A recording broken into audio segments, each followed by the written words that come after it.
Hello, lovelies. I have taken most of the day today to reflect and think about if I really even wanted to post this. My client knows that I'm posting it, and I'm hoping that most of you guys know by now. I'm a coach that believes in relatability. So if there's something that I can take from one coaching session and give it to you guys, I'm gonna get up in here. This is because a lot of people are afraid of getting into coaching. They're also afraid of counseling, and that's cool. I'm just leave it at that. That's cool. But when people often share stories, it lets us know that we're not crazy. Because I promise you're not. I mean, you might be, but you're not. Okay. I don't think. Um, but it just lets us know that we're not by ourselves, and somebody else is going through the same thing. And like, oh my God, this can't just be happening to me. On that note, I can't believe this happening to me. I am a relationship coach, and I have never had this happen. My client called me really early this morning and wanted me to know that he had got served with stalking papers and a restraining order at his job. Now, I don't know how I feel about that part. I don't know. Maybe she didn't know where he lived, but she knew where he worked. I don't know. We're going to get into it, though, because this all happened because we live in a society of applying pressure is the thing. Before I go any further, let me introduce myself. Being just rude, just talking. My name is Shamika. I'm known to many as the Relationship Plug. I am a certified relationship coach. I'm the host of the Relationship Plug podcast right here in good old North Carolina. You can find my podcast just about anywhere that you're listening to your favorite music. So yeah, I don't, I've had this client for about 6 months, and I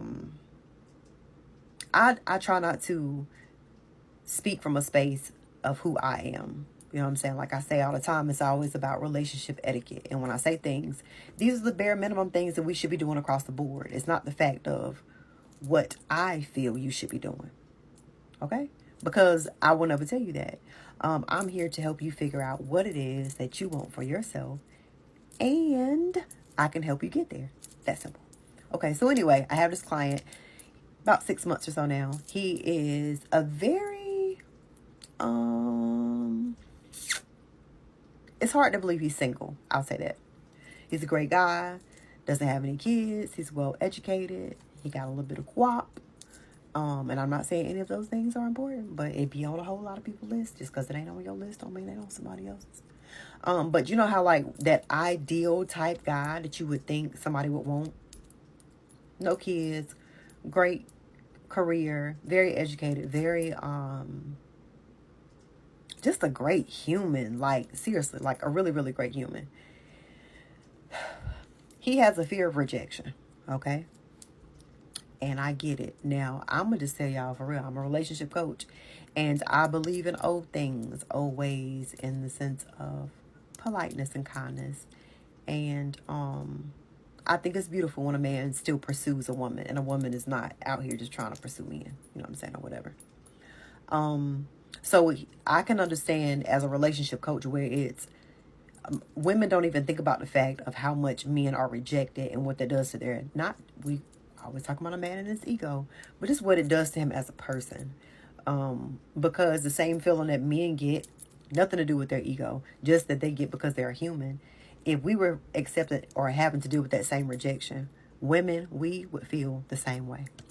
Now, sometimes when we have a fear of rejection, it can lead to any and everything that's tangible to us, even if it's like seems far-fetched or just a little bit. We latch on to that and try to make it what works for us. Because it's better to have something than to have nothing, even if that something is total hell up. This ain't true, y'all, but that's just sometimes what people feel when they have a fear of rejection.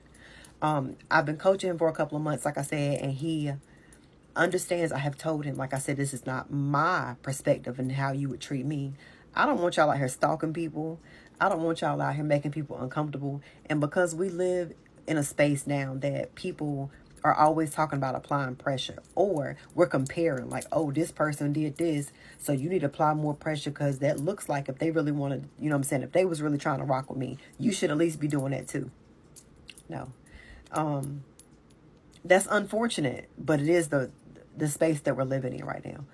But on top of that, what that leads to, excuse me, because I have told him, you know what I'm saying, like, you're doing too much, sending her money, sending her gifts, doing like all these things for her. If she's told you she doesn't want a relationship, she's not interested in a relationship, she doesn't like you at all, not so harshly like that, but I mean, you can absolutely tell if somebody is interested in you or not, even if it's just a little bit, even if it's something you got to put some work into. You should be able to tell if a person is interested in you, or even has the capacity to appreciate what it is that you're trying to do for them. Because we live in this society of applying pressure, I have told him numerous times, I need you to back off. I need you, you know what I'm saying? Like, not like that, but, you know, have you considered that maybe, you know, this is not being reciprocated? How does this make you feel? Putting it back on him and less on her, because he always makes it about her. So I have told this man, and I have told this man, and I have told this man. And he knew that I was going to talk about this today, because we talked about this in coaching sessions months ago.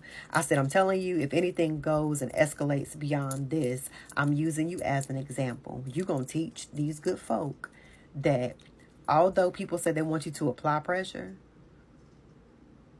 people don't want you to apply pressure. If men or women are telling you that they're not interested, that's not what they want in their life right now, that don't mean go harder.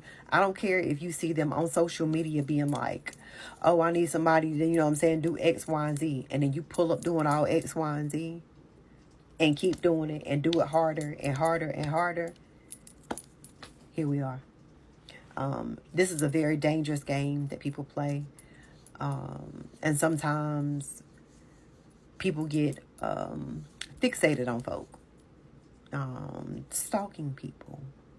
And even though you may feel like you're just sending a person flowers, or you're just being kind or whatever, your level, the way that you're looking at it, being the person that's doing it versus the person that's on the receiving end that feels like this is stalking or this is inappropriate.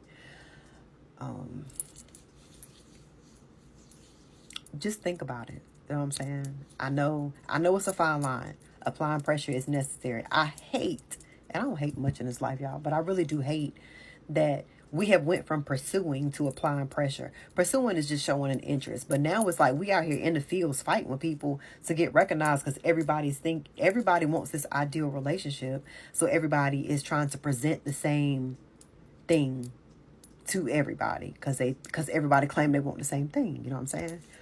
But don't get caught up in this applying pressure to people. If somebody tell you to move along, if somebody don't seem like, even after a certain amount of time, it's not being reciprocated, if they're telling you in a very nice way, don't take that as, I need to do a little bit more. Okay? Because now we out here with restraining orders and stalking charges. So yeah, somebody stalking you, somebody being weird, stand on business. Don't let people play with y'all. That's all I got for y'all right now. Today was crazy. But I'm glad y'all here with me, because I'm trying to help y'all help me help them. I don't know. I'm going to leave it at that. And until I hear from you, I don't know what I got to keep telling y'all. Y'all, any group, whatever it is, I'm waiting for you. I'm right here. But until I hear from you, I love y'all. For real.